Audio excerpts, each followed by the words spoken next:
Thanks for joining us. This clip will take you through a step-by-step guide to reviewing a 12-lead ECG. You need to take time out to watch it from beginning to end as it builds sequentially. Remember, reviewing a 12-lead ECG is a skill you'll need to practice. There are many books and online resources available, but take time to choose one that fits your needs. You may be a novice or someone wanting to brush up your skills, or you may be looking for more advanced interpretation. There will be something for you. Have a look in the nurseledclinics.com bookstore on the website and see what we have there too. Now, don't just rely on colleagues pointing things out on a 12-lead ECG. You need to review in a systematic way, or you may miss other areas of concern by just focusing in on more obvious changes. Now, we'll presume that you've recorded the 12-lead ECG accurately. Take a look at the video clip on nurseledclinics.com if you need to refresh that skill.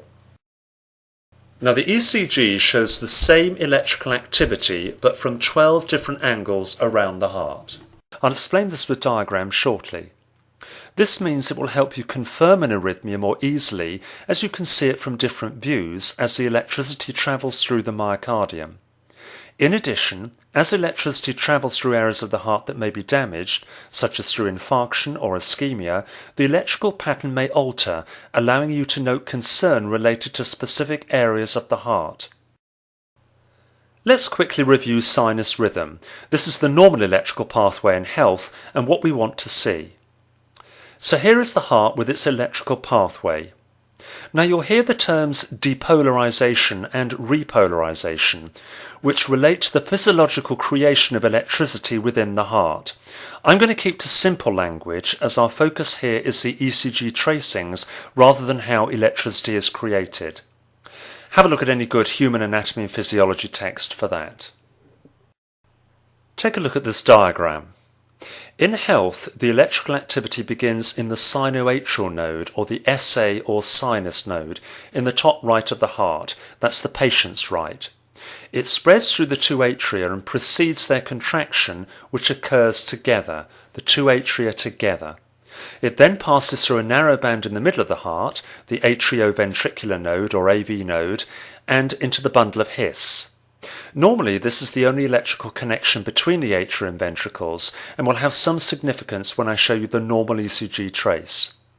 The electricity enters the ventricles, travelling down the left and right bundle branches and through the small Purkinje fibres. The ventricles then contract. Let's relate that to the ECG trace. You're looking at one heartbeat represented electrically. The isoelectric line, or the flat line, is where no electrical activity is occurring. The tiny P wave represents the small atria contracting together. As the electrical activity passes through the narrow atrioventricular, or AV node, it pauses, creating a small flat line, the PR interval. In reality, the PR interval is measured from the beginning of the P wave to the end of the small flat line. The QRS complex is the electricity passing through the larger ventricles. There is then a pause, the ST segment, and then a T wave. The T wave is the electrical resetting or repolarization of the ventricles. The atria do repolarize, but this is hidden under the QRS complex. As the ventricles are large, you see a large electrical pattern on the ECG. So if the 12-lead ECG is in sinus rhythm, how do the leads differ from each other? Well, this is mainly due to what is known as the cardiac axis and one simple rule. Now, the cardiac axis is the general direction of electricity through the heart. Take a look at this diagram. It's a drawing of the heart as if we're looking at it from the front. Think of the front of the heart as a clock face. Electricity spreads from 11 o'clock to 5 o'clock in health, from the sinoatrial node, or the sinus node, or SA node, in the top right, and down towards the left ventricle. Most electricity heads to the left ventricle as it's a bigger muscle mass pumping to the whole of the body, whereas the right ventricle pumps only to the nearby lungs. Of course, electricity spreads all round the heart, but much of it follows the 11 o'clock to 5 o'clock direction. Added to this is the rule. As electricity heads towards the lead, it causes an upward deflection from baseline, and as it heads away from a lead, a downwards deflection. You're also looking at the 6 limb leads from the 12-lead ECG and the area of the heart that they look at. No chest leads as yet. Now don't relate the areas of the body that you put the limb leads on, the arms and the legs, to the actual area of the heart that the limb leads look at, because they don't relate. In fact, you have 4 limb leads, but the ECG machine creates 6 different limb lead angles on the ECG tracing. This is the diagram you need to think about because it will show you the areas of the heart that each limb lead looks at. And this diagram is an adapted form of one known as the hexaxial reference system. Look at lead 2. See how tall and upright it is, notably the QRS complex. It's taller than any of the other leads. This is because the cardiac axis heads straight towards lead 2, making it very upright. Look at lead AVR. It's still in sinus rhythm with a P wave, QRS complex and T wave, but it's very downwards or negative. The QRS complex is a short R wave and a deep S wave. What you see is not a Q wave, but a short R wave followed by a deep S wave. Provided there is an R wave, however small, what follows is always an S wave. AVR is the opposite of lead 2, as the cardiac axis is heading away from it, making it very downwards. Now look at VL, often known as AVL. The cardiac axis passes by it at right angles, neither towards it or away from it, so the R wave is as tall as the S wave is deep. The difference in the limb leads when in sinus rhythm is about this relationship of R wave to S wave. Of note, lead AVR or VR is the only lead where the P wave and the T wave are always upside down or inverted, because it has the cardiac axis heading right away from it. Look at leads 1, AVF and lead 3. They are not quite in front of the cardiac axis, but are still in its general direction, so are upright. In reality, the cardiac axis can veer to the left or right in differing people, so don't worry too much if a lead near to lead 2 is in fact slightly taller. You may wish to study significant axis deviation, either right or left, and its significance in other texts. Let's look now at the chest leads. Here is where they're positioned and really are easier to understand than the limb leads. They look on a horizontal plane at the heart. It's as if you're crouching down and looking at the front of the heart.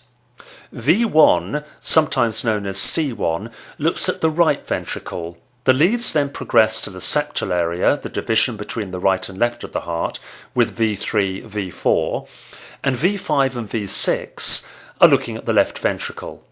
The leads when in sinus rhythm again differ due to the cardiac axis. Here we see the chest leads on the real 12-lead ECG. Look again at them, V1 through to V6. Notice that they move from a very negative QRS complex in V1 to a very positive QRS complex in V5 and V6. V6 is always a little shorter in height than V5. V5 and V6 are looking at the left ventricle and therefore sense most electricity heading their way to the left. V1 and V2 are negative as they sense most electricity heading away from them towards the left side. Okay then, let's look more carefully at a normal 12-lead ECG.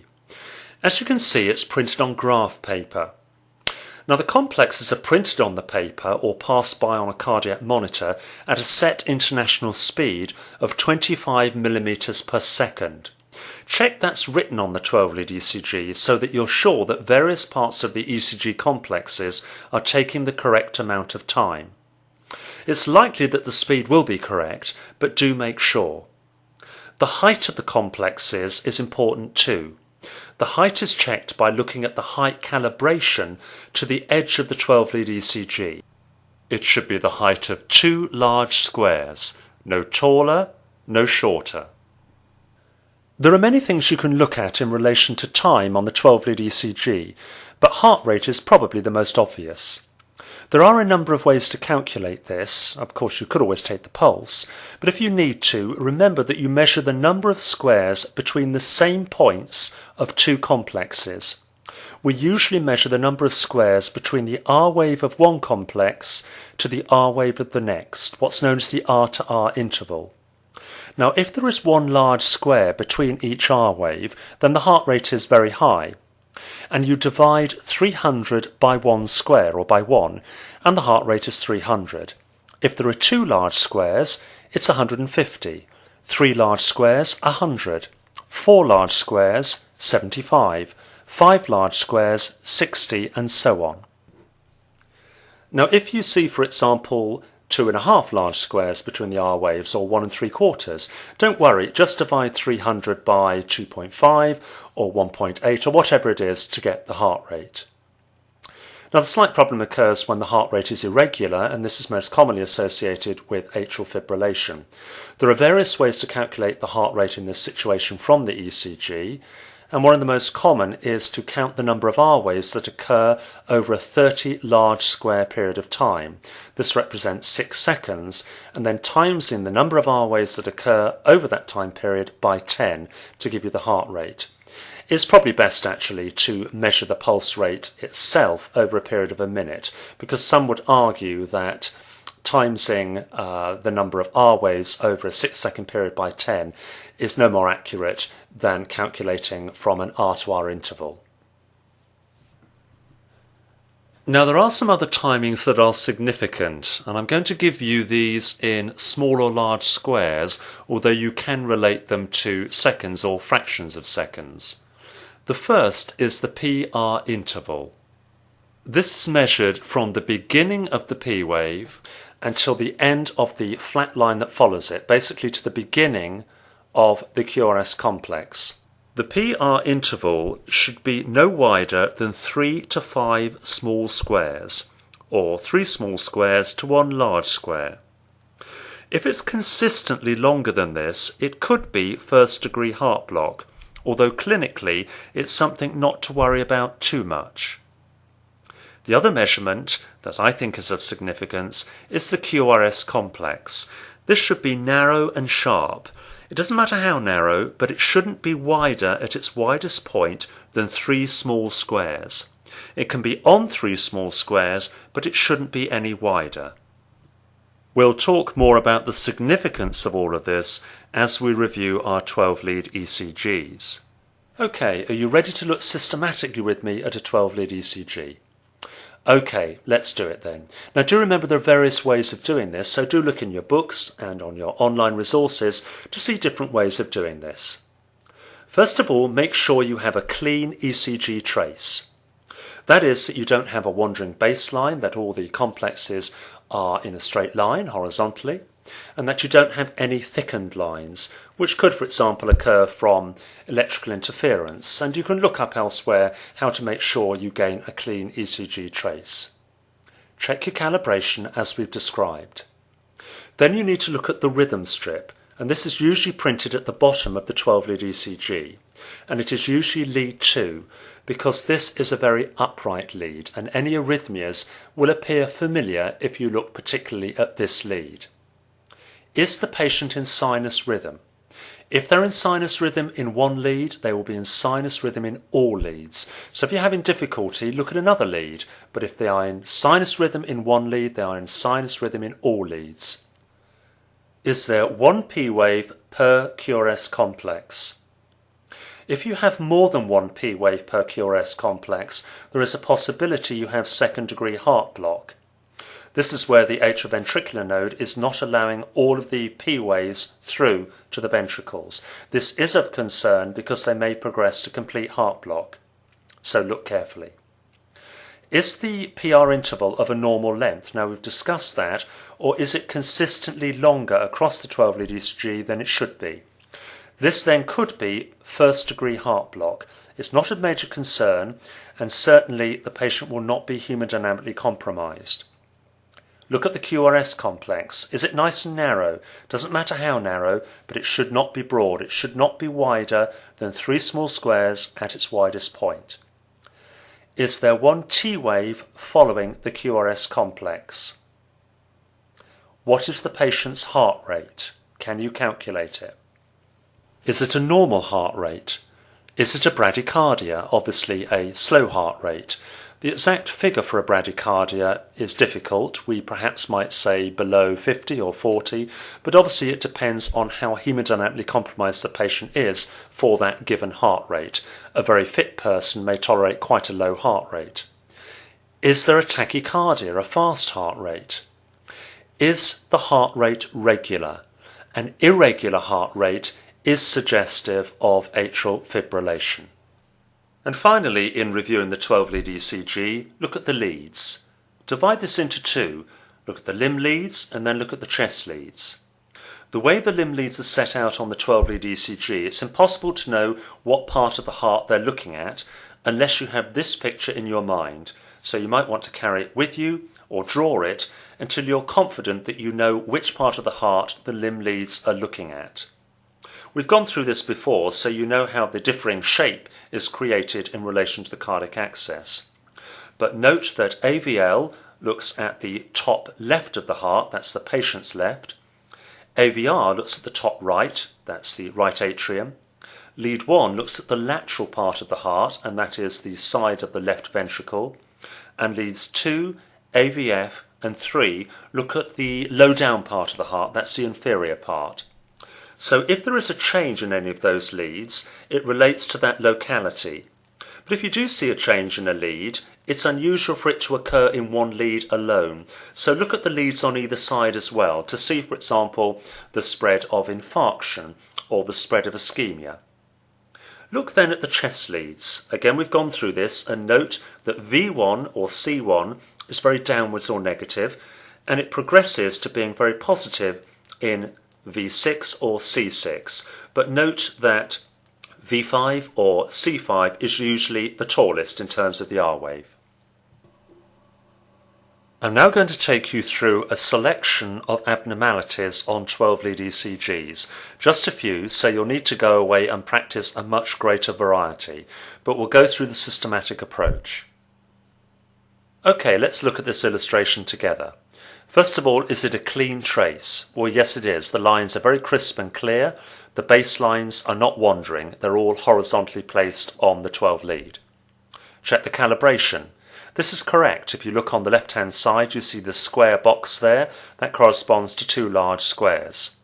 You should also see 25 millimeters per second written at the bottom, usually at the bottom of the 12-lead ECG. This is an illustration we've been given permission to use from a book, so it's not on there, but you should see it, 25 millimeters per second. Is the patient in sinus rhythm? Remember, if they are in sinus rhythm in one lead, they will be in sinus rhythm in all the others. We usually look at lead 2, or the rhythm strip, and it usually is called a rhythm strip, on the 12 lead, and that's printed at the bottom of the 12 lead. Here, there isn't a rhythm strip, it doesn't matter, we look at lead 2. Yes, they are in sinus rhythm. There is 1 P wave per QRS complex, and there's a T wave following. Yes, there is some abnormality there between the QRS and the T wave. I'll come on to that. We'll look at the measurement. The PR interval is normal.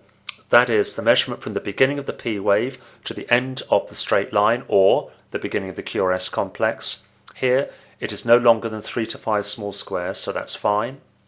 We then look at measurement in relation to the QRS complex. It's very narrow here, right the way across this 12 lead. So that's absolutely fine. Doesn't matter how narrow it is, but the QRS complex at its widest point should be no wider than 3 small squares. It can be on 3 small squares, but it shouldn't be any wider. This means that the electricity is heading swiftly down the correct pathway in the ventricles. Look at the heart rate. You can calculate this quite easily by counting the number of large squares between the R to R interval as previously described. It will usually be printed on the 12-lead ECG what the heart rate is as well. Remember again, if it's not quite whole numbers in terms of large squares, just divide 300 by 2.5 or 2.3 or 6.4 or whatever it is. Is it regular? Yes, it is. The way to measure regularity is to take a piece of paper and mark off 2 R waves next to each other and move the piece of paper along. The marks on the paper should fit every R wave as you move it along. It's regular. Then we look at the leads. Sweep through your leads. Let's look at the limb leads to start with, and this is the picture you'll need to remember. There it is again. And we notice things such as VR or AVR is inverted, which is quite correct. Lead 2 is very upright, as is lead 3 and lead 1. Usually lead 2 is the most upright. And we can see that AVL is almost as tall as it is deep. It's very unusual, in my experience, to see AVL as it appears in the textbook. It usually is slightly taller, maybe slightly shallower, but textbook-wise it should be as tall as it is deep. That's the R wave in relation to the S wave. But that's fine, that's perfectly fine. Look at the limb leads, and they should progress from being very negative in V1 to being very positive in V6, and they certainly do, and V5 is usually the tallest. So that's fine in terms of sweeping through and looking at those factors. Then you need to draw yourself to any abnormalities in the local areas. If we look at lead 2, lead 3, and AVF or VF, and they cluster together. If you look at this illustration, there it is again, you'll see lead 2, lead 3 and VF or AVF cluster together, back to the 12 lead, and you can see that there is what we call ST elevation. The QRS complex and the T wave blur into one another, which means the ST segment is elevated above baseline. This can be a sign of myocardial infarction. The reason I say can be is you need to take a clinical history and look at your patient, often quite swiftly, and see what they're presenting with, chest pain and the history that goes with myocardial infarction. But that is what this is suggestive of. As those leads look at the inferior part of the heart, again remember the picture I showed you previously, this is indicative of sinus rhythm. It's not tachycardic or bradycardic, normal heart rate. ST elevation in leads 3, leads 2, lead AVF or VF. So this 12-lead ECG is suggestive of an acute inferior myocardial infarction.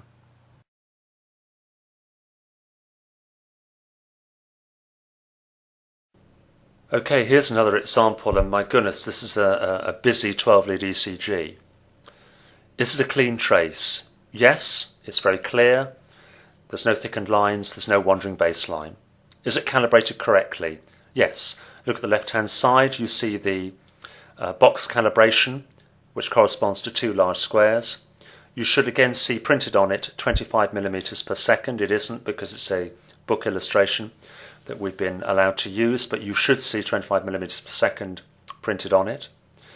Is the patient in sinus rhythm? Well, as you probably gathered, this is a very fast heart rate. In fact, we might as well mention heart rate now. It's probably about 300 beats per minute because there's only one large square between each R wave. You can see that probably most clearly on V3, for example. When you get heart rates that are very, very fast, the P wave can disappear amongst the speed of it all. So this could be sinus rhythm, but it's unlikely, very unlikely at that speed, particularly if they're sitting in your clinic. It could be atrial fibrillation by nature of fast rhythm. Is it irregular? Difficult to see at those speeds. It could be an atrial tachycardia, meaning that an irritable electrical foci in the atrial wall itself, rather than the sinoatrial node, the SA node, has taken over as the fastest pacemaker. Now, if you look at the component parts, you can't do the PR interval because you can't see the P wave, but the QRS complex is narrow. It's no wider than 3 small squares at its widest point. Doesn't matter how narrow, it's narrow. And this means this is an atrial arrhythmia. This means that the electricity is travelling down the ventricular pathway normally, that is the atrioventricular node, AB node, bundle of His, and down the bundle of branches. So we know it's atrial in origin. Whatever's happening in the atria, it is atrial in origin. Sweep through your leads again. You'll notice AVR is negative as it should be. You notice lead 1, lead 2, lead 3 to a degree, but generally the inferior leads are upright, positive, and you're sweeping through from negative through to positive on your chest leads. Now what we say about this is we call it a narrow complex tachycardia, sometimes known as a supra, meaning above, supraventricular tachycardia. All we can say is it's a tachycardia generated in the atria. This is quite a serious situation. People cannot sit or live with a heart rate that high, and it really is a medical emergency requiring an antiarrhythmic drug if the patient is not too hemodynamically compromised, or cardioversion. The medic or the nurse, if trained, would apply carotid sinus massage or give a drug such as we know it in the UK, adenosine, which would be an atrioventricular blocker, which would block the rapid impulse entering the ventricle for a few seconds and interrupt and hopefully convert them to sinus rhythm. This situation you're seeing now is often known as a re-entry tachycardia, and I'll let you look that up, and it's often in a younger patient. They have the congenital abnormality to conduct electricity both down the AV node and back up it, which is unusual. And what has happened is they have created a fast circuit within the AV node, so the atria are fired, the ventricle is fired immediately afterwards in a circuit, and this creates a very, very rapid heart rate. Again, I'll let you look that up. But what we're seeing here is a narrow complex tachycardia or a supraventricular tachycardia. Okay, let's look at our third example. There it is. Is it a clean trace? Yes, it's very clear. No wandering baseline, no thickened line, etc. What about the calibration? Yep, that's fine. The box calibration on the far left is 2 large squares high. That will have particular significance in this 12 lead, but I'll come on to that in a moment. Is it 25 millimeters per second? That should be printed on it. It's not here, but you will normally see that on a 12 lead. Is the patient in sinus rhythm? Look at lead 2 or the rhythm strip. Again, no rhythm strip here, so we look at lead 2. Yep, they are in sinus rhythm. There is 1 P wave per QRS complex. There is a T wave following. It is inverted, it's an odd shape, it's upside down, but I'll come on to that in a minute. When you look at the measurement, the PR interval is normal. The QRS complex is narrow, it doesn't matter how narrow, but it should be no wider than 3 small squares at its widest point. We then look at the heart rate. A little difficult for me to calculate on the screen, but you will be able to measure the number of large squares or large squares and part of a large square exactly. And I think we have here nearly 4 large squares, so it's about 80 beats per minute, but you need to measure exactly. Is it regular? Yes, it is. You mark off 2 R waves on a piece of paper and move the piece of paper along, and it should all fit on the marks of the paper if it's regular. And we look at the leads, and we can see the limb leads, ABR is inverted as it should be, and lead 2 is not the tallest here, lead 1 is, which suggests that the cardiac axis is swinging more towards the left. That is not surprising considering the condition the patient has here, which I'll come on to. We then need to look at any localized change. We notice, for example, in V4, V5 and V6 that the T wave is inverted, it's upside down. In fact, it's true of other leads as well. This is often indicative of ischemia. But if you look at the R wave here, particularly again in V4, V5 and V6, it's very tall. That is suggestive of left ventricular hypertrophy or enlargement of the left ventricle, which can be seen in conditions such as chronic heart failure, long-standing hypertension, or valve disease, anything that puts the left ventricle under strain over quite a few months or even years. It can enlarge the left ventricle, and this can, not always seen on the ECG, but it can give rise to very tall R waves. It's notably significant when the R wave is over 25 millimeters high from baseline or 5 large squares, and it certainly is here. When it is left ventricular hypertrophy of disease, you will often see an inverted or upside down T wave as well. Now, if it was a very fit person who had worked up and enlarged their left ventricle over hard work and exercise over a period of time, and we're talking about heavy exercise, you will often see a lower heart rate and you won't see generally that inverted T wave. So what we have here is sinus rhythm, normal heart rate, and signs that are suggestive of left ventricular hypertrophy. Okay, final trace. Now this one's a little unusual. It's quite a hard one, but I wanted you to see it because I think it will stretch your analytical skills. Is it a clean trace? Yes, it is. Calibration, interestingly, we can't see the box calibration. They've cut it off, but we'll regard it as correct. This one, you've got rhythm strip, 25 millimeters per second written on it. So that's good. So you know the speed is correct. Is the patient in sinus rhythm? Well, that's debatable. Basically, yes, there is sinus activity because you can see, if you look particularly at the rhythm strip, P waves. but they don't seem to be corresponding, i.e. they're not close to and at the same distance each time from the QRS complex. They seem to be wandering through the rhythm strip. So the PR interval sometimes seems long, short, whatever. It's kind of a wandering P wave.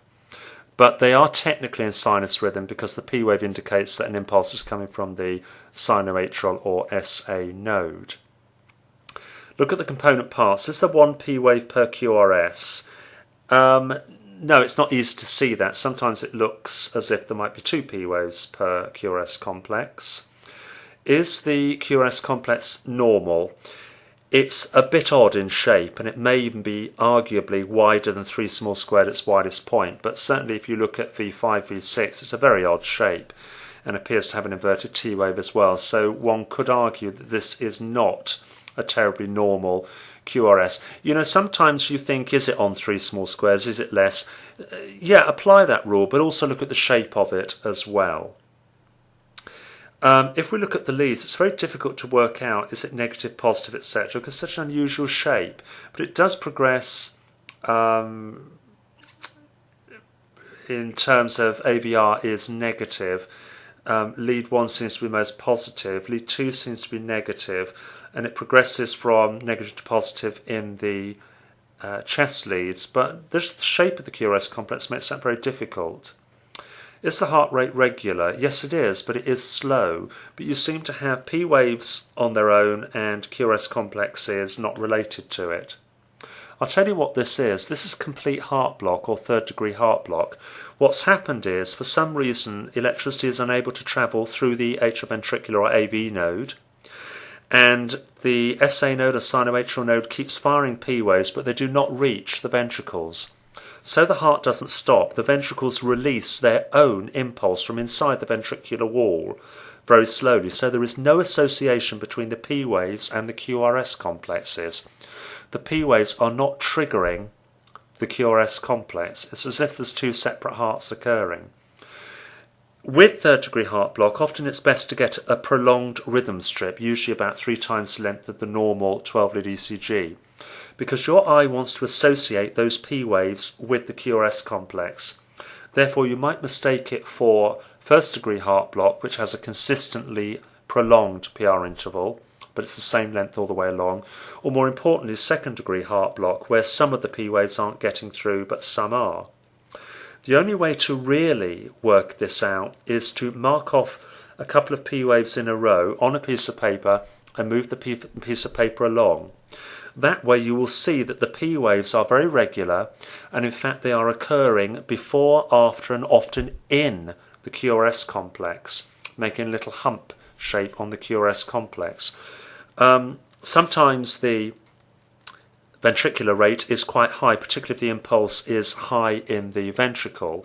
It often is slow, as here, because the slow escape beat keeping the heart going. And the generation of electricity becomes slower as you progress through the heart. But if you have a fairly normal heart rate generated from in the ventricle, it sometimes looks as though the P waves are associated with the QRS complex. So you need to mark off your P waves on a piece of paper, 2 next to each other, and move it along. You'll see they're regular, and it will allow you to see P waves emerging from within QRS complexes and occurring in, after, etc. So if you get a PR interval that appears normal at one point, it's purely by chance that the P wave has landed next to a QRS complex. So what you have here is a patient who is in questionable sinus rhythm, and they have third degree or complete heart block.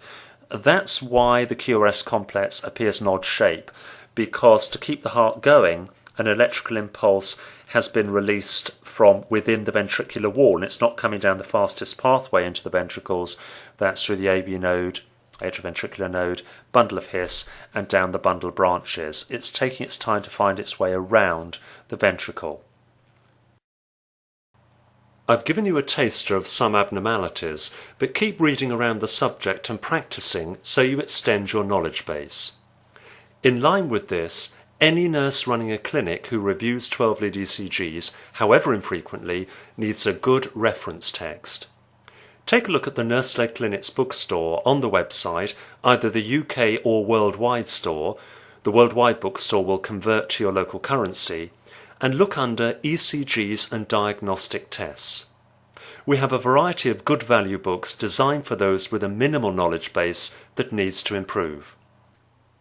The first text is the world-famous The ECG Made Easy, which is a succinct, focused text, but all the others are very good too. Thank you for listening.